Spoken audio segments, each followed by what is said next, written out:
Et l'invitée du 19-20 ce soir est Nadia Bensrayar, la directrice régionale aux droits des femmes et à l'égalité. Bonsoir. Bonsoir. Merci d'être avec nous.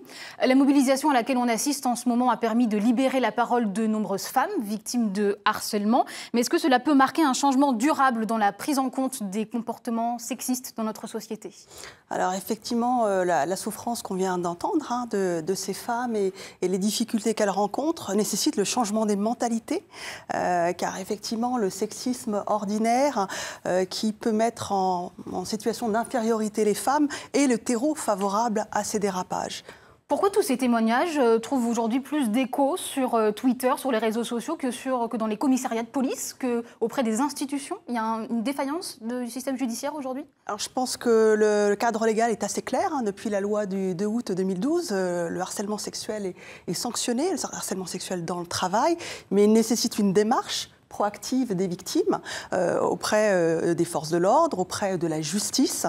Et certaines victimes nous disent les témoignages sur les réseaux sociaux, on a porté plainte, mais ça a été classé sans suite, très souvent. Alors la démarche auprès des forces de l'ordre nécessite de prouver les faits, mais la loi de 2012 a permis de rendre plus simple la preuve. Un seul fait suffit de demande d'actes sexuels de la part de l'auteur.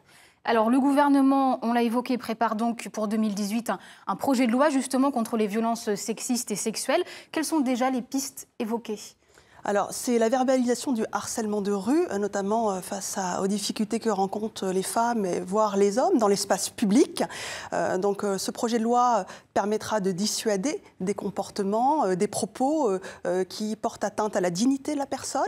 Il y a un effet dissuasif, ça permettra le flagrant délit, mais aussi de marquer l'engagement de notre société sur ce qui n'est pas acceptable, à savoir les violences faites aux hommes et aux femmes. Concrètement, ce sera faisable, des contraventions comme ça dans la rue? Il faudrait des policiers à tous les coins de rue? Alors c'est vrai que les moyens qui vont être mis en œuvre ne sont pas encore définis. C'est pour ça que la secrétaire d'État a encouragé que les citoyens remontent des propositions dans le cadre du Tour de France de l'égalité. Ce projet de loi sera co-construit avec la société. Alors justement, le Tour de France de l'égalité femmes-hommes a été lancé il y a environ 2 semaines. Est-ce que vous avez des retours déjà sur cette initiative? Alors cette initiative, qui est une consultation citoyenne, donc est lancée depuis le 4 octobre dernier, va se décliner dans tous les territoires, quels qu'ils soient, au plus près des citoyens. Donc en région centre, il se lance dès le 7 novembre à Tours et aura des déclinaisons dans tous les territoires. Mais j'invite tous les citoyens à faire des propositions.